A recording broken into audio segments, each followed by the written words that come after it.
आजिकाली आपण देखुथिबे जे यंग पिला माने को मध्यरे भूलिबा रोग बढ़ी बढ़ी चलछि काहेकि भूली जाउछंती ए विषय आमे कथा हेबा। मु सच्चिदानंद नाथ कंसल्टेंट साइकोलॉजिस्ट। देखंतु पूर्वरु आमे देखितिली जे लोकंग माननकु एज हैला परे वयस्क हैला परे डिमेंशिया आसे बा भूलिबा रोग आसीताय। किंतु आजिकाली यंग पिला माने मध्य बिना रिट्रावल क्यू रे मने पके पारनांती। रिट्रावल क्यू माने कोन ना जो जिनस मने पकेबार अछि तारा पाखा पाखी शब्द कहिला परे मने पडुछि। स्टेबलाइजर माने मने पडुनी से नाटा टिके टिके स्टेज टे कोन गोटे कहले से नाटा मने पड़ी जाए।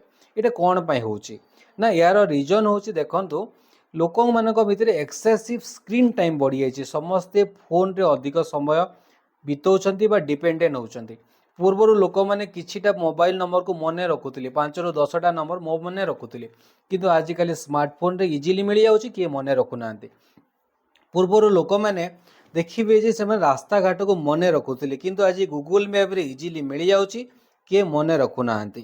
लोक मानक मध्य इनसोमनिया बढ़ी जाइए। स्लीपिंग इश्यू आसुची स्लीपिंग प्रोब्लेम आसुची राति रे भलसे निद होनी एटा गोटे मध्य कारण अटे।